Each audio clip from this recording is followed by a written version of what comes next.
Hello and welcome in. This week we're going to get into part 3 of our series on proof by induction. This week we're getting into inequalities. Um, like our previous parts, this is going to be a little bit more abstract than most of the math we'll see in IB. So as always, make sure that you're rested and focused and ready to put in a little bit of mental effort as you go through these problems. We're mostly going to focus on simple questions, and we'll try to give a sneak peek at the end towards a more advanced question that you won't really see in homeworks or tests, but if you just want to see what proof by induction is like outside of IB, stick around for that part. As always, notes are down below in PDF and Notability format. We're going to only go through 2 or 3 questions here, so make sure to do lots more practice on your own. And then, as always, we're going to go at a regular pace. We're going to be building the notes together mostly, so you might want to put the speed up a little bit to get through things a little bit more quickly. All right, we're going to start off with a question, and the question this week is, can we compare 2 sequences and see which one is growing faster? This is a pretty simple question to answer because, again, we're trying to keep the math complexity for these questions pretty low. And the 2 sequences we're going to look at are 2 to the n, like that, and n factorial. And the question we're answering, or asking and answering, is which of these sequences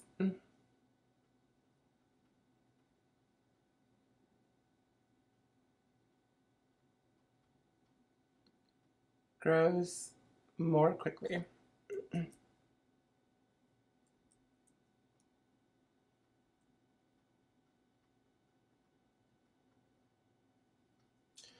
One of the things we can do is we can take these sequences and we can graph them as functions. And I've gone ahead and done that in Desmos, so we're going to copy that graph in. And our graph looks something like this. What we can see here is that our graph in blue is the 2 to the n function. Let's make this a little bit smaller. We'll move it right there. So our graph in blue is the 2 to the n function here. And our graph in red is our factorial function. You can't really graph a factorial function, but we'll just assume that for this case that we can. Both of these functions are discrete in that we are only looking at integer values. So here, like all of our other proof by induction problems, we're saying that n is part of the set z. So this is only integers. The graphs here are continuous, showing, for decimal numbers as well, but we're just interested in, as these numbers get larger, which of these graphs appears to grow faster? And what we can say from looking at this graph is that our red graph, our factorial graph, looks like it's larger. And we can probably reasonably assume that for the rest of the values of n, that red is going to stay larger and always grow faster. But we can use proof by induction to kind of prove that this is true. And it'll give us a bit of insight into how proof by induction for inequalities works. So we're going to set up our conjecture, and we're going to say that n factorial is greater than 2 to the n. And not only are we saying that this one is larger than that one, but we also specify for what values of n. So this is maybe one of the first cases for proof by induction where we're not going to start with our base case at 1. We're actually going to notice that these graphs kind of intersect around 3.5. So we're going to say for this that this is probably true for n greater than or equal to 4, like that. So to kind of prove that this conjecture is true, instead of jumping right into proof by induction, we're going to instead take a look at just a couple cases of n. So we'll start with n equals 1. So I'm going to take 1, of course, and plug that into our 2 to the n function. That would give us 2. Oh, we're not starting at 1. We're starting at 4. So we have 2 to the 4 is greater than 4 factorial, like that. For that case, we get 16 is greater than 4 times 3 times 2 times 1. So 16 is less than, I don't know if I said greater than, 16 is less than 4 times 2 is 12, 12 times 2 is 24. And we can see for the first case, in this case 4, that this holds true. Our factorial function is larger than our exponential function. And we'll write a couple more down. So we'll say n to the 5. And so we're saying here 2 to the 5 is less than 5 factorial. And I'll let you kind of write that out if you want to. We're mostly going to look at a pattern here. That's the important part. So our next one I'm going to say is n equals 6. So we have 2 to the 6 is less than 6 factorial. And maybe one more, n equals 7. 2 to the 7 is less than 7 factorial. And what we're trying to establish here, kind of like we did with previous proof by induction problems, is that there's kind of a pattern that's happening. And what we kind of see as we go from our 4th case to our 5th case, like that, in our 5th case to our 6th case, in our 6th case to our 7th case, we're kind of multiplying by not the same thing, but kind of a repeated pattern as we move down. So as we go from 4 down to 5 factorial, we're just multiplying by the next value of n. So this one, we're multiplying by 5, and then this one, we're multiplying by 6, and this one, we're multiplying by 7. So we kind of get the next consecutive case by taking the previous case and multiplying by the new value of n. And then on our left-hand side, over here, we see that as we go from 2 to the 4 down to 2 to the 5th, that we're multiplying by 2, like that. Again, this is not always going to work for all proof by induction with inequality problems, but for the simple ones, we can kind of at least establish this pattern, and it gives us a little bit of a visual, concrete understanding of what's happening. As before, what we want to do next is take a look at our general cases. So instead of maybe n equals 8, what if we looked at any number in the sequence, which we can call k? In that case, it would be 2 to the k, and this one would be k factorial, like that. And for our consecutive case, we have n equals k plus 1, and so we have 2 to the k plus 1 is less than k plus 1 factorial.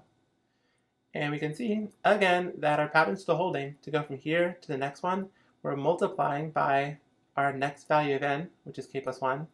And on our left-hand side, we're also still just multiplying by 2. And so in a way, we can say that the case above kind of leads into the case after if we were to just multiply the left-hand side by 2 or the right-hand side by k plus 1.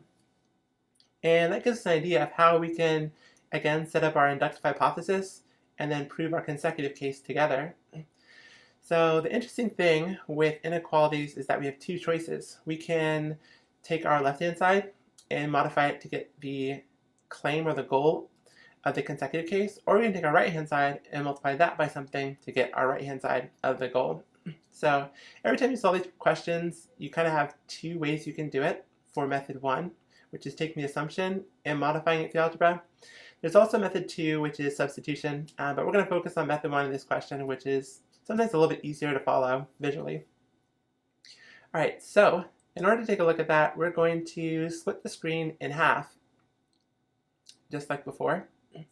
We're going to take a look at how we can prove this is true. Our conjecture again, maybe we should state that first. Yeah, let's just put that at the top. We won't do a full proof by induction, but we'll at least establish a little bit of the rules. So our statement or our proposition is that for all n greater than or equal to 4, 2 to the k, or 2 to the n, is greater than, less than n factorial, where n is part of the set z, which is integers. So 1, 2, 3, 4, 5, 6. All the negative integers, -1, -2, -3, and so on. Maybe we should say z plus, because there's weird things happening actually on the left side of that graph as we saw. So we're going to say it's only true for n 4 and above for positive integers. And we're going to try to prove this statement. So we've established our base case up above, and our base case is n equals 4, and we've kind of shown that to be true. So what we're doing down here is we're taking our general case and our consecutive case, and we're going to try and prove them together like we've seen in previous problems, and kind of see just what that looks like. We're not trying to solve this perfectly and have all our statements written out. We'll do that in practice question 1 and 2. So, let's see. We're going to start with our left-hand side, and we're going to try to change our assumption on the left-hand side into the goal. Okay, so our claim that we're trying to establish, or our goal that we're trying to establish, is that 2 to the k plus 1 is less than k plus 1 factorial. And on this left-hand side, we're going to try to do it the first way. We start with our assumption at the very top, and our assumption is 2 to the k is less than k factorial, like that. So on the left-hand side, we're going to multiply both sides by 2. So we're going to do 2 times 2 to the k, and I'm going to get k factorial times 2. And if you're asking the question, why multiply by 2? Well, we look at our goal, and we look at our assumption, and we compare them, and we look for similarities, just like we did before in previous parts of this series. So we say, well, here's 2 to the k. This one here, 2 to the k plus 1, can be rewritten as 2 times 2 to the k, or 2 to the 1 times 2 to the k. So that's exponent properties. You might need to review that if that's not super familiar. So we can say, well, if this is 2 to the 1 times 2 to the k, then we should multiply our assumption by 2, and it'll immediately turn into what our goal is, which could help us prove this, this step, or show that the assumption is leading into the consecutive case.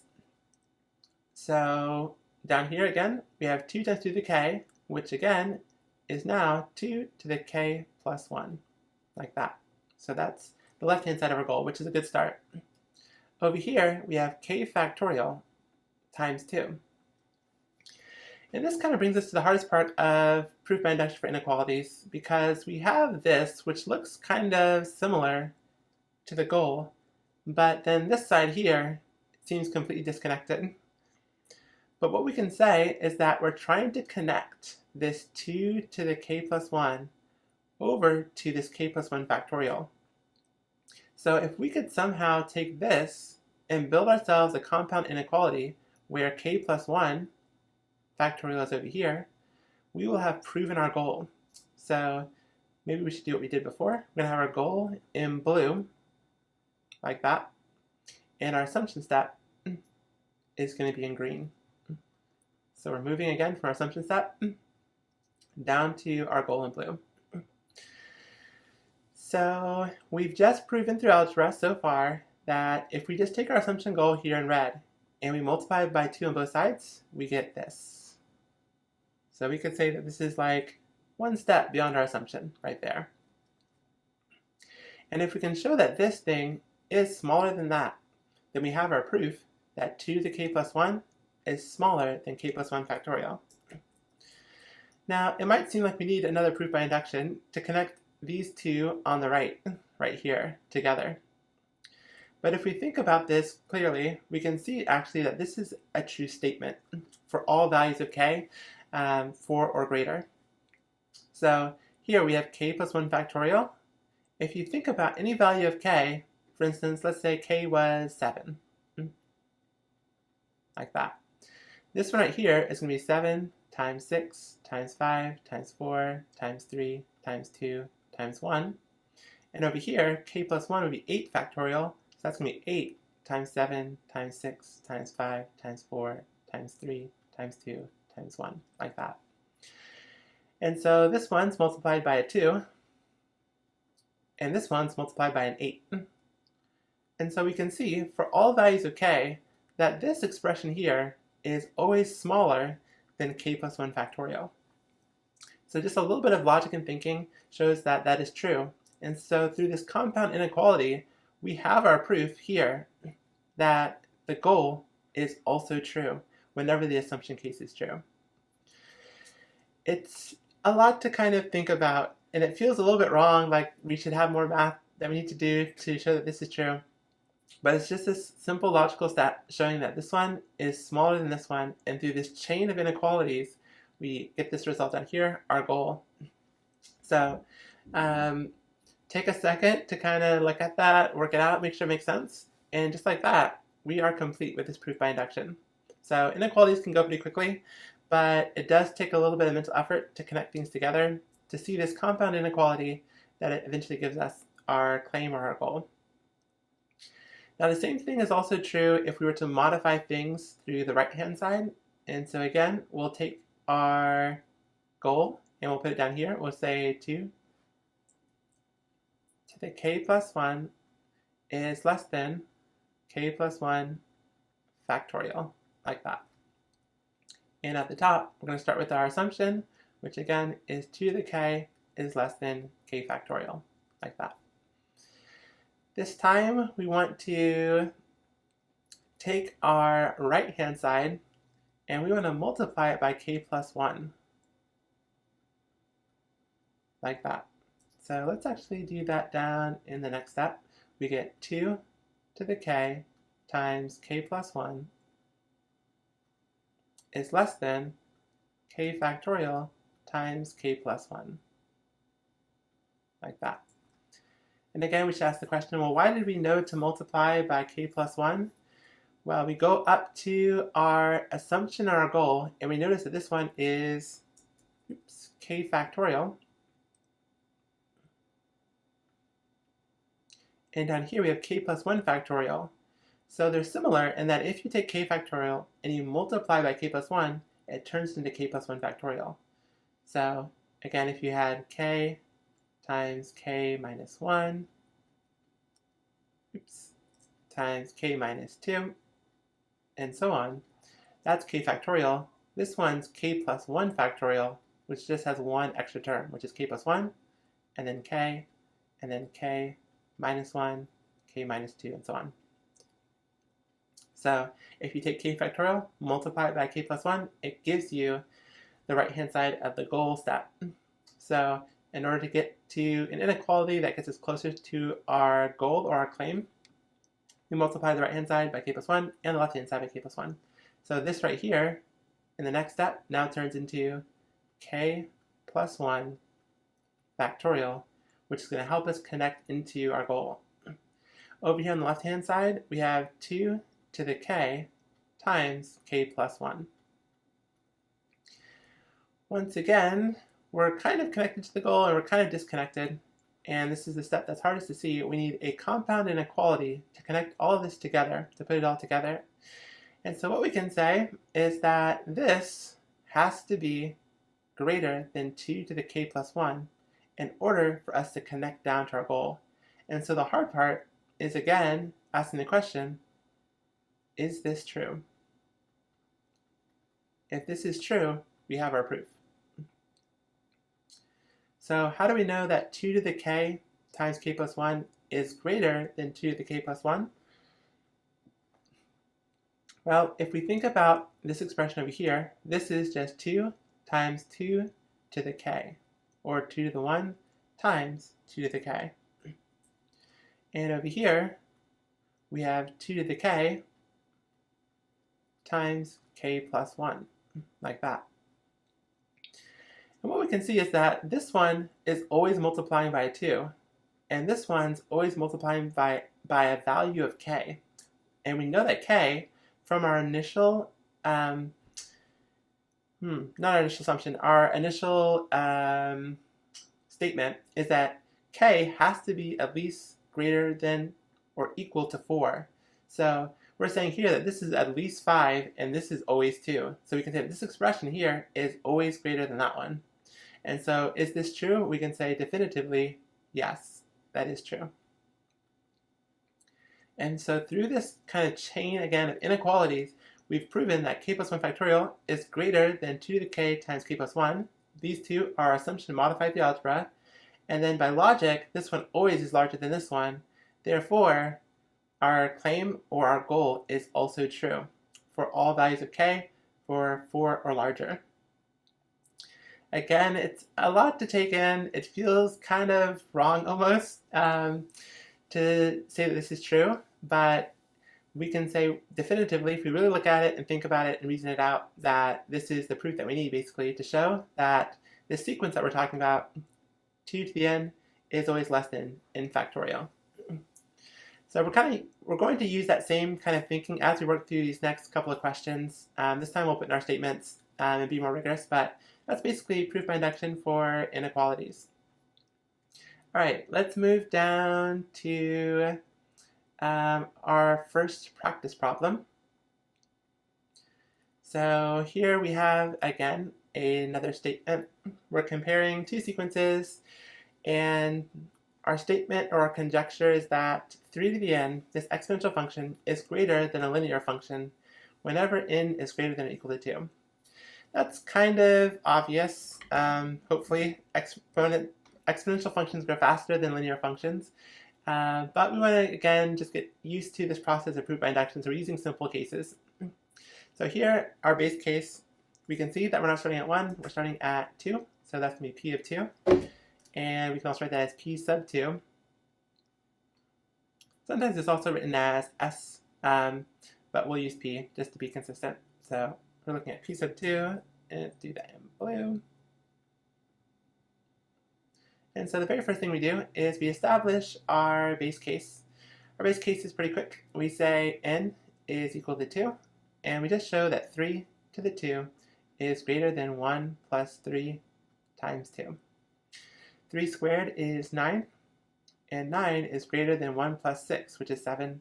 And so just like that, our base case, the first case, is established. We move down to the general case, and our general case is our inductive hypothesis. We don't have to do much work here either.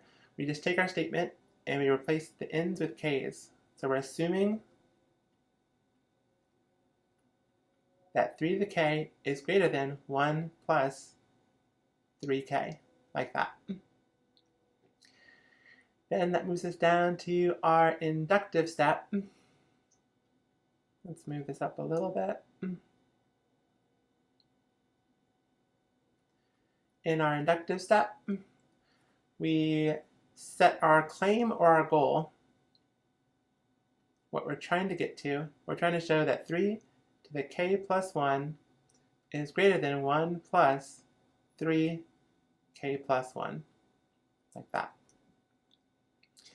And so like we've done before, we're going to take these two statements, we're going to take our assumption and put it at the top, and to be consistent, we'll do our assumption in green, as we always have, and we'll set our goal in blue, as we always have.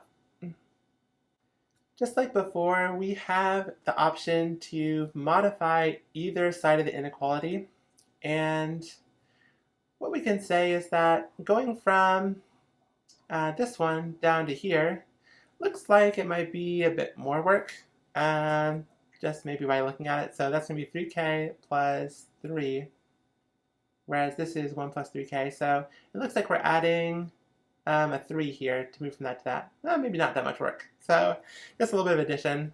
On the left-hand side, we're doing a multiplication by 3 to get down to there. Let's do it both ways again, and we'll split it up. And so on our left-hand side, we're going to multiply our assumption case by 3. So we're going to do 3 times 3 to the k is greater than 1 plus 3k. We multiply by 3 because that then turns into the goal of 3 to the k plus 1 is greater than, and we should be multiplying this by 3 as well. So over here we get 3 plus 9k, like that. Now we have the left-hand side of our goal. We need to show that this is greater than this. So connecting through our inequalities, we're going to try to show that 3 to the k plus 1 is greater than 3 plus 9k. This is true from our assumption in the rules of algebra being rigorous, And so if this is larger than our goal, which is 1 plus 3k plus 1, if we can prove this here, we will be done. So we need to prove this.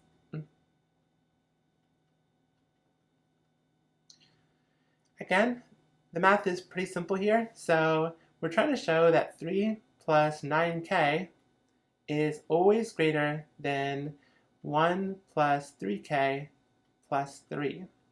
Or 3 plus 9k is always greater than 4 plus 3k, like that. So for our value of k, or actually our value of n, when we start up at the top, we established that n is greater than or equal to 2, like that. So we're looking at these two linear functions, and we're saying, is 3 plus 9k always greater than 4 plus 3k? And what we can say is that, well, from kind of looking at it, we can say, yes, we could plug in 2, show that one's bigger than the other, and because it's a linear function, they're always increasing, 3 plus 9k is always greater than this one. But we'll take it a few steps further just to give ourselves a little bit more confidence in that final result. So to do that, I'm going to shrink this up a little bit, give ourselves a little bit of space. And what we can say is that 3 plus 9k is 3 plus 3k plus 6k is greater than 4 plus 3k, like that. And let's rewrite that k. That looks a little bit messy. So we get 6k, like that.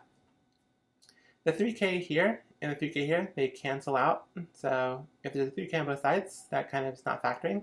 So now we're saying that 3 plus 6k is greater than 4. And we know, just based on this term, 6k, for values of n greater than or equal to 2, this is basically 12. So 12 is always greater than 4, and we have our proof. And so down at this step, we can show definitively that this middle part of the inequality is indeed greater than this one. So this is greater than this. I guess you can't see my mouse. This is greater than that, and that is greater than that. Therefore, through this compound inequality, we have our proof that the goal has been reached, like that. A bit weird, but that's how we do it. It does feel like a bit unsatisfying seeing kind of the process as we work down, but if you want to make it simpler, you can just write this statement here, like that, and through logic and reasoning, show that 3 plus 9k is always larger than this statement over here, due to them just being linear functions. Okay, let's do this a second time on the right-hand side, and this time we're going to take the right-hand side and change it into the right-hand side of the goal. So as we saw, this one here is 3k plus 3. So in order to go from this one down to this one, we need to add 3 to both sides. So our very first step is to do 3 plus 3 to the k. And then we're saying that's equal to 1 plus 3k plus 3. Or it's greater than 1 plus 3k plus 3. So if we just simplify a little bit, we get 3 plus 3 to the k is greater than 1 plus, we'll factor out our 3, we get k plus 1. That gives us our statement from our goal. Now we just need to connect it to this one over here. We have to show that that is smaller than 3 to the k plus 1. So we're going to take this statement. Well, actually, let's leave that there. We'll write down a new line. We're going to try to show that 3 to the k plus 1 is greater than this one, 3 plus 3 to the k, and then that is greater than 1 plus 3 to the k plus 1. So again, to make it as clear as possible, this part of our compound inequality is just the assumption. And I guess we didn't do it over here, so over here, this is the assumption part of our compound inequality. So we already know this to be true through the rules of algebra. We start with our assumption, which we assume to be true. We modify it through algebra. If we can tack on or add on this second part or third part of the compound inequality and show that this is larger than that, then it means that this one's larger than this one, and we get to our goal. So here again, we can say, well, this is 3 times 3 to the k, or 3 to the 1 times 3 to the k. And this over here is 3 plus 3 to the k. And that's a very simple statement to prove. Once again, we don't really need to do much more math. For any value of k where n is 2 or larger, if we're taking that and multiplying by a 3, that's always going to be larger than just adding 3 to that expression. So we can say here that this one is true, just by inspection. And so we've kind of seen two methods where we can work this problem down to the goal and show that this is true. So with that, we can then put our final statement in, which we didn't leave any room for. Let's try to make a little room for it.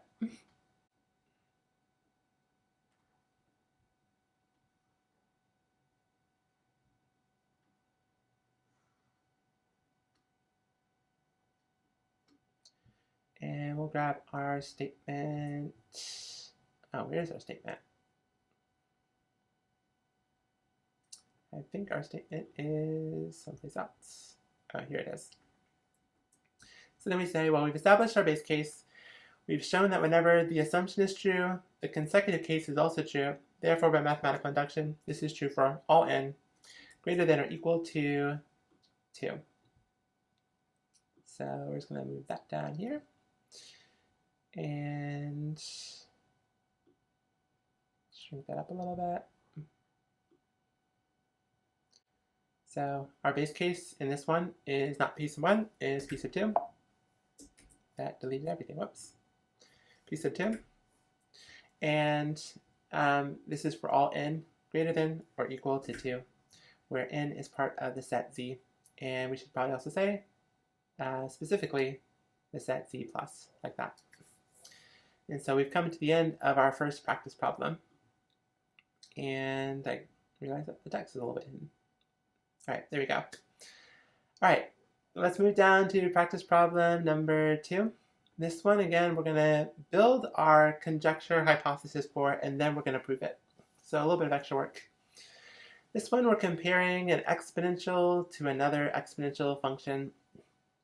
And we're not really sure which one's larger. So what we're going to start off by doing is taking both of these expressions and writing them out for a couple of cases.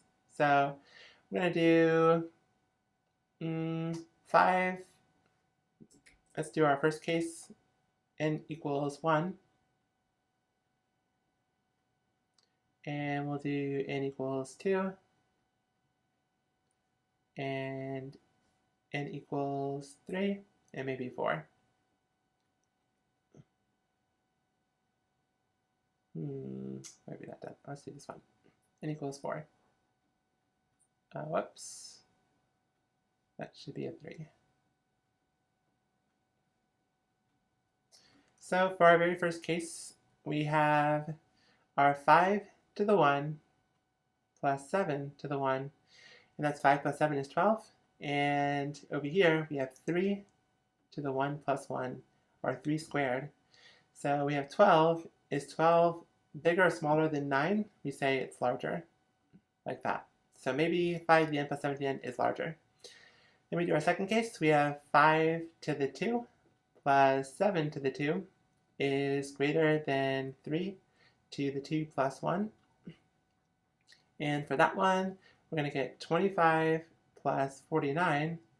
And we're guessing that it's going to be larger than 3 cubed, which is 27. And that looks to be true as well. So over here, let's do 12 is greater than 3 squared, which is 9. So maybe we'll do 2 more. Okay, so 5 to the 3. Let's see. There we go. 5 to the 3 plus 7 to the 3. And we're going to assume again that it's larger than 3 to the 3 plus 1. And we get 125 plus 7 cubed, I think it's 289. 343. And that looks like it's larger than 3 to the 4, which is 81. So this might be true for all n in the z plus domain, actually. And maybe we'll do one more. We'll do 5 to the 4 plus 7 to the 4 is greater than 3 to the 4 plus 1, or 3 to the 5. And our numbers are just going to get even larger. So 5 times 5 times 5 times 5 is 625. And 7 to the 4 is 2,401. And then 3 to the 5, let's see, what is that? 81 times 4 is 243. All right, so we can probably say that 5 to the n plus 7 to the n is larger than 3 to the n plus 1 for n greater than or equal to 1, like that. And as a result of kind of looking at the pattern, seeing what our conjecture is, we've also proved our base case. We can say our base case is 1, 2, 3, or 4. Because we're trying to prove it for all n greater than or equal to 1, we want to use our very first case here. So we can go ahead and say here that this is p sub 1. And for p sub 1, we can say see above because we already proved it.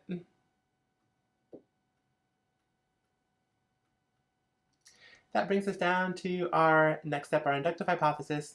Down here we say our n is equal to k, and we simply take our expression and we replace the n's with k's. So we get 5 to the k plus 7 to the k is larger than 3 to the k plus 1, like that. And whoops, that brings us down to the very last step, which is to establish, well, what we should say here is that this is an assumption. And as always, we will put this in green.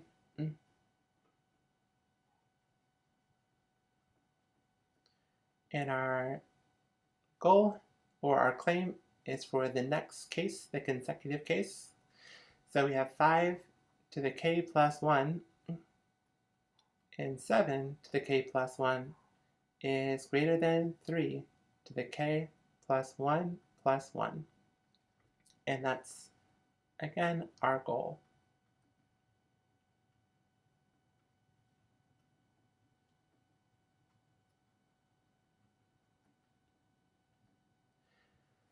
So where should we start? Well, as always, we're going to take our assumption and put it at the top.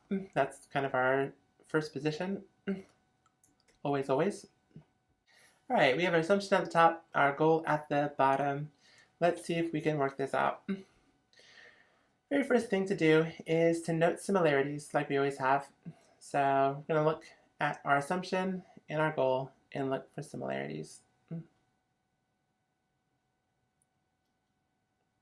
What we can say is that we spot that over here on the right hand side we have 3 to the k plus 1, and down here, let's move that up a little bit, we also have a 3 to the k plus 1. It looks like things got messed up a little bit. Oh yeah, they did. Alright, so we have our assumption at the top and our goal at the bottom. We're noting our similarities, and we notice that down here at the goal, this 3 to the k plus 1 is very similar to this one. It's just being multiplied by a 3. So what we're going to think is that we'll split it down the middle. I think we're only going to solve this one way, but we're going to take our right hand side and multiply it by a 3 to get us closer to our goal statement. So we're going to take our right hand side as well and multiply that by a 3. We get 3 times 5 to the k plus 7 to the k. And then over here on the right hand side, we now have 3 times 3 to the k plus 1. As we would expect, our right hand side then changes into the right hand side of our goal. So we get 3 and then k plus 1 plus 1, which is awesome.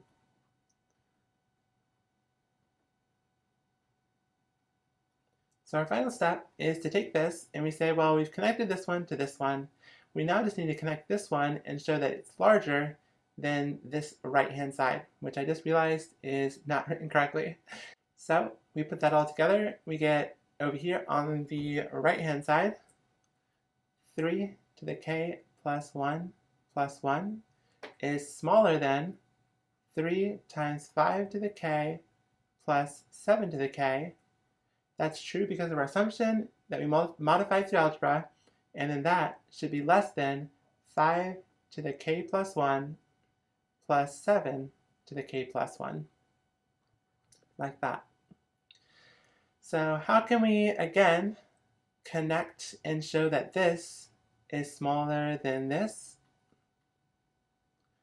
We can start off by taking our left-hand side and rewriting it, and we can say that 5 times 5 to the k plus 1. Oops, 5 times 5 to the k. And then we have plus 7 times 7 to the k. And that looks like it might be greater than 3 times 5 to the k plus 3 times 7 to the k. Hopefully you can kind of just look at that and go, well, yeah, that's definitely larger. And why is it larger? Well, because 5 times 5 to the k is definitely larger than 3 times 5 to the k for all values of k, starting at 1. And we can say the same thing for this expression here. 7 times 7 to the k is always larger than 3 times 7 to the k. And so just like that, we have our proof, and we can say that this problem is now completely solved using proof by induction. If you want to, you can go over here and try to modify this left-hand side to give us this one. That one is a much more difficult task. You probably have to do that through substitution, and we will leave that for you to solve. Alright, sometimes as you work through these proof by induction problems with inequalities, one way will be faster or easier than the other, so try both, and if one fails, try the other. And then if both of these methods fail, which are both under kind of the umbrella of method 1 that we saw in the last video, you can try substitution as well. Alright, that brings us to the end of this problem. Let's go ahead and put our statement in. We're just going to copy that from above. And so what we've seen here is that we've proven it for the first case. We showed that 5 to the 1 plus 7 to the 1 is greater than 3 to the 2. Then we wrote down our assumption. We took our assumption and we modified it through algebra to get down to our goal, and showed us that whenever we assume our statement to be true, our k case, our k plus 1 case is also true. So therefore, by mathematical induction, this statement is true for all n, where n is greater than or equal to 1. So here, we just say that this is 1, like that. And this again is for the z, the set z plus. Alright, that brings us to the end of this problem and also the end of this video. Let's do a quick recap of everything that we've talked about so far. We start up here at the very, very top, and what we said is we're looking at two sequences, and we wanted to know if one grows faster than the other. We can kind of very quickly, prove this to ourselves by graphing it, and so maybe using proof by induction is a little bit silly to prove something that's really obvious to see, but it does help us understand the idea of how proof by induction works when we're mixing it with inequalities. What we see is that as we move down through the cases, each case after is kind of just a multiplicative, or it's just a multiple of the previous case. And so as we see these changes come down through these cases, it gives us an idea of how we can prove it for any general case as we go from the k to the k plus 1 case. And we saw that we can modify the right-hand side or the left-hand side of our inequality, and that gives us something that resembles the goal. If we can connect it through this compound inequality, we can show that our modified assumption actually proves our goal or our claim, and it shows that our k and our k plus 1 case get proved together. So we took that method and we applied it to our very first question here, looking at an exponential function and a linear function. Again, the results may be a little bit obvious, but we're keeping our math simple so that we can focus on the idea, but also because in IB you're not going to look at questions that are that complicated. So we showed here through our base case and our k case, we modified it in both ways here, and we proved that our goal is true. That brings us down to practice problem number 2, where we looked at an exponential function compared to an exponential function, which might be a little bit harder to see. we did a little bit of investigative work by writing down the first 4 cases. We said that it looks like our 5 to the n plus 7 to the n is greater than 3 to the n plus 1 for all n. And then we set about kind of proving that down below using our base case and our inductive hypothesis, and then also our p sub k plus 1. Now, at the very beginning of this video, we said we would mention an advanced question, one where it's a little bit harder to use mathematical induction. These types of questions you will not see very often, if at all, in IB, but we'll put it here, a bonus question. And this bonus question is to prove that n squared is greater than 2 to the n for all n greater than or equal to, we're not sure, where n is a part of the set Z. And we'll say Z plus. And also, we'll also mention that we don't know which one's bigger or smaller. So what we do here is we want to do a little bit of investigative work once again. We're going to try to fly through this to make sure our video is not over an hour. We're going to say n equals 1 and n equals 2. And we'll do n equals 3. What we can say here is that for the first case, we get n to the, we get 1 squared, and we get 2 to the 1. 1 squared is 1, 2, so this one looks larger. Then for n equals 2, we get 2 to the 2, which is 4, and we get 2 to the 2, which is also 4. So 2 to the 2. So those are equal.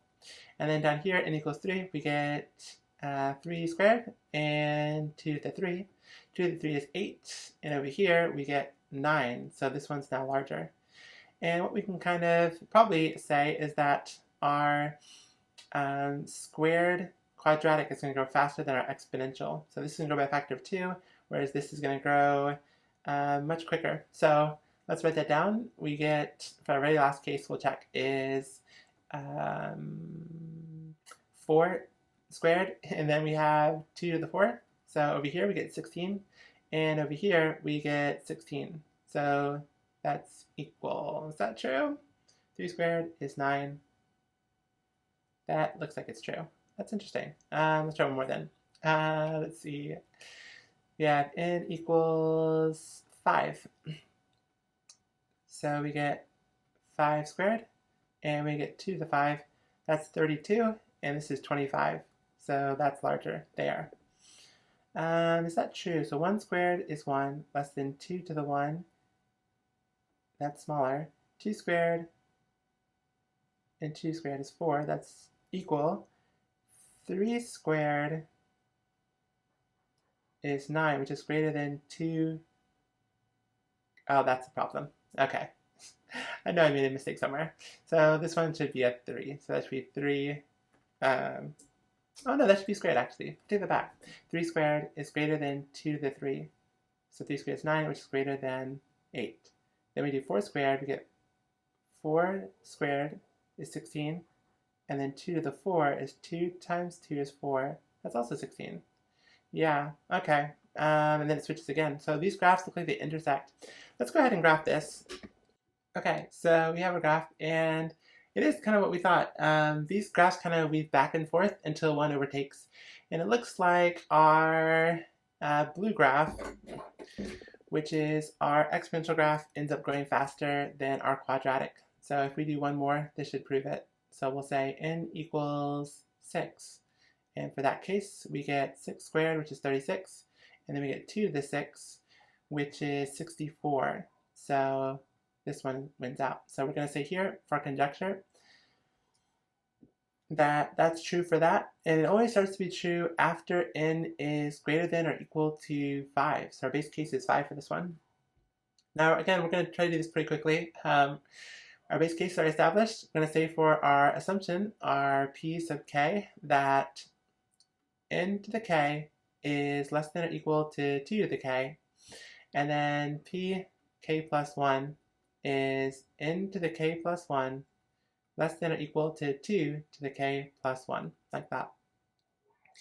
we notice that to move from here down to here, we can multiply by a 2. And over here, we did not do that correctly.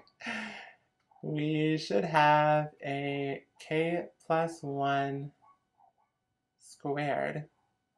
And this one should be k squared. I'm going way too fast, so that's k squared. K squared is less than or equal to 2 to the k. And we get k plus 1 squared is less than or equal to 2 to the k plus 1. Making sure we didn't mess anything up. So one of the interesting things we notice is to go from one value to the next, from like a 1 squared to a 2 squared, to see what we're kind of adding on the left-hand side, we want to take our k plus 1 squared and multiply it out. And that gives us k squared plus 2k plus 1. So this is what's being added, like that, to the left-hand side in order to get to the next step. On the right-hand side, we're just multiplying by 2. Once again, we kind of have a choice to do both of them. And we're just going to try to get to the place where it gets difficult. So we will multiply both sides by 2. So we'll do the right-hand side. We'll say k squared times 2 is greater less than or equal to 2 times 2 to the k. And this is now our goal. So we have 2 to the k plus 1 is less than or equal to 2 times k squared. And we need to show that that is greater than k plus 1 squared. So we have k plus 1 squared is less than or equal to 2 times k squared is less than or equal to 2 to the k plus 1. And once again, we have to show that this is true to connect that to that and get our goal or our claim. So we're trying to show that k squared plus 2k plus 1 is less than or equal to 2 times k squared. And this is much harder to prove, or a little bit harder to show. One of the things that we can say is here, this 2 times k squared can be written as k squared plus k squared. And if you're thinking, how did we think to do that? You wouldn't, okay? So honestly speaking, it's really out of the blue. You probably have to sit around for quite a while to come up with that on your own. You probably just have seen this question before and had some familiarity with it. And so what we're saying basically then, by rewriting it in that way, is that our k squared here and here basically cancel out, more factoring to see which one's larger. So we're really just trying to show, is k squared larger than 2k plus 1? And so we do another weird little algebra trick here, and we say, well, k squared is k times k, like that. And so we say, is k times k larger than 2k? And we can't definitively say yes. That kind of leads into another proof by induction, right? And so what we can say instead is maybe we could modify, let's see, what can we do here? We have a k squared, and there's a 2k plus 1 here. Maybe we could try something else. Maybe we could do, so it's going to be another weird algebra check. We're just trying something, k squared, and we're going to add a 2k plus 1. And then we're going to subtract a 2k plus 1. So we haven't changed anything. This is basically 0. It's still just k squared here. And we're trying to show this is bigger than 2k plus 1.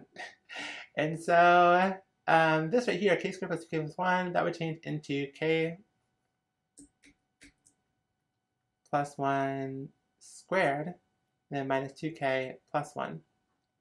And then this left-hand side would be 2 k plus 1. Does that help us out at all? Our 1 would cancel out. So that's no longer a factor there. And so then we have 2k. Is that less than k plus 1 squared minus 2k?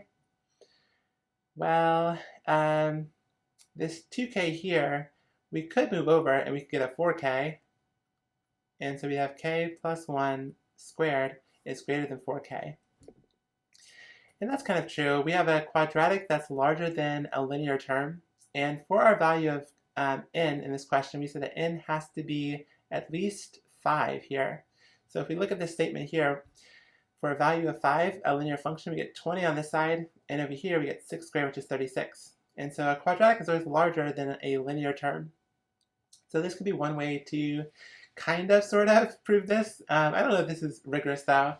But this is kind of what makes proof by induction for inequalities really tricky if we get into more advanced functions like quadratics and cubics. I'm going to take a look at this problem. I think there's a more official way to solve this, but we'll stop here, just kind of showing how hairy these questions can get if they are not simple ones like we saw up here. So most of the questions are kind of, contrived for you to be able to solve within the time limit of a test or something like that, the time span of doing a homework. And once we modify these functions just a little bit, the proof gets a lot more difficult.